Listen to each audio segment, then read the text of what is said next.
somebody who's done Soha before, Kai, how has the journey been for you? Like, what are the, I'm sure, some of the things that we're talking about in terms of challenges are things you must have seen in some form or the other, maybe when speaking with an investor, for example. So we'd just love to know a little bit from you on how that journey's been. So, like all of us, I also come from a space where our parents didn't raise us any different. But along the line, we did experience certain biases, for sure. I think while building Okai, which was the last 6 years, I was working in villages with rural women, and I started to notice that when you ensure that the woman in the house makes money, she goes and spends it on her son and the daughter equally. So before Okai, they were only sending their sons to tuitions, and after they started making their own money through embroidery, they started sending the daughters to tuitions as well. So I think that made me realize that money is a very big, it's life-changing for a woman in all aspects. Even a modern woman in Bombay who's not making her own money has to be submissive to many other demands around her. But if she's making her own money, she can have her own say, right? So I think 6 years ago we were working with about 350 women. Last year we were working with 27,000 women across the country. Scales that are unimaginable, and I think we garnered a lot of support from women customers who were coming and buying these garments. While building Okai, I also realized that women customers had over 100 garments from us. They moved from XL to XS or XS to M, and they had all these wardrobes, all these garments in their wardrobe which were not utilized. And I think that waste generated by the fashion industry is massive, and we're all tapping into the same fast fashion, and we're kind of feeding the same business all the time, right? And we need to do something about it. So Relove came in as an output of that. Relove is basically a tech solution that fashion brands can embrace. You go to a website, you do add to cart and buy something. With Relove, you can click on the resell button on a brand's own website and check out. I built this company in the last 1 year. It's a fashion tech company. 50 customers. I fundraised during the middle of the year, and I did all of that pregnant. I was sick half the time. It was horrible. I didn't tell anyone I was pregnant because I was afraid that people are going to be like, hey, why should I give all of this money to this company CEO? I didn't tell anyone because I thought I wouldn't be invited to conferences, panels, and I thought that I didn't want that on my head. And now that the baby's out, I still haven't kind of like declared it, that now I'm a mother, because people would assume that I have to. Yeah, now I have, right? And to tell you the truth, I think 1 hour before going into the OT, I was still doing a brand pitch. And the Monday after giving birth, I was back at work, right? And now it's been 2 months, and I'm right here. So I think it's possible for a woman to actually go beyond the expectation that society has set. I know that in many cases we were supposed to stay indoors for 40 days after giving birth in a single room. I think that's not even applicable because modern science and surgeries are very different. I was walking the next day. So I think that you choose your path. I think that for many other women it would be tough, and then that's okay too, if it's tough for you, but if it's not, then that's okay too.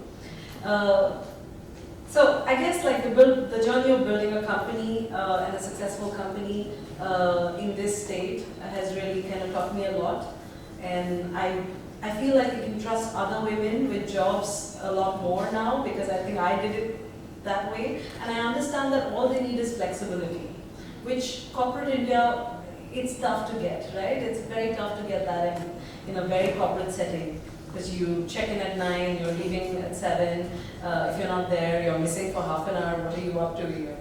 But I think with flexibility, with work from home, for the last 2 months I've been breastfeeding and my call starts here.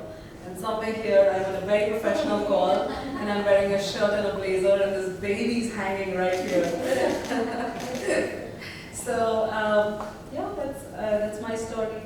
Thank you. Very interesting, very interesting. And I love the fact that you've been so vulnerable and so open to sharing the kind of inhibitions you had about talking to the world about your baby. And I mean, I'm not a mother yet, but I feel like these would be thoughts that would come where you don't want somebody to perceive that, oh, she has additional responsibilities, like how she's going to take care.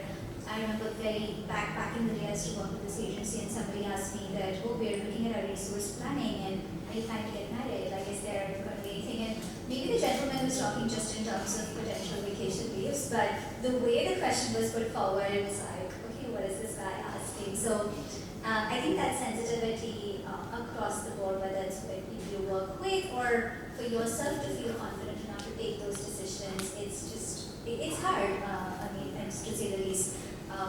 And yeah, I think some corporates are changing. I want to give a shout out to Airbnb. We will work from anywhere. We have flexible work culture, and yeah, it's different. It's different. And yeah, who else would talk a little bit more about Airbnb? But Kamuli, she's been a host with us for a very long time and has more than 20 listings. So I'd just love to know your story in terms of how you started hosting, and you do host a lot of women travelers and solo travel trends really picking up. So your journey and observations. Hi.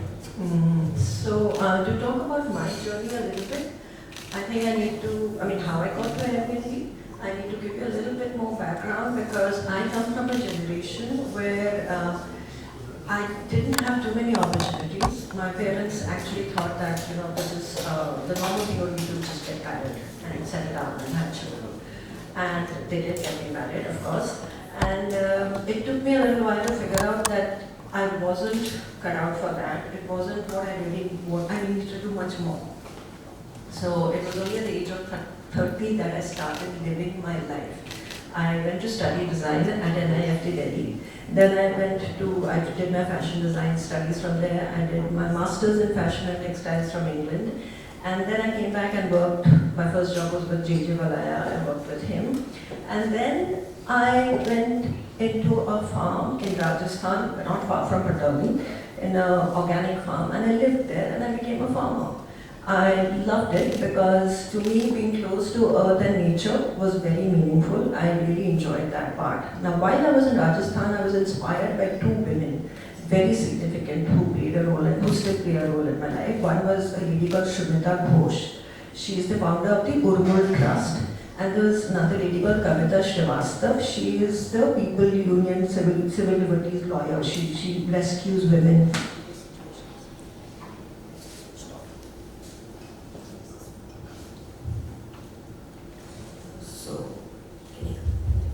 So it's because of these two ladies that I actually got into this whole thing about rehabilitating marginalized women in Rajasthan, and we got this group of women who came to stay with me on the farm, and the only thing I knew was clothing at that point and a bit of farming, of course. So we started living and working out of there, and we created a brand, an ethical clothing brand for living on the farm. And in 2008, in one of the shows in Paris, we were given out the most ethical social brand of clothing from India award, which was a good recognition. But then I didn't know where to go from there because it was more about giving those women a life so that they could be on their own, to live their life on their own.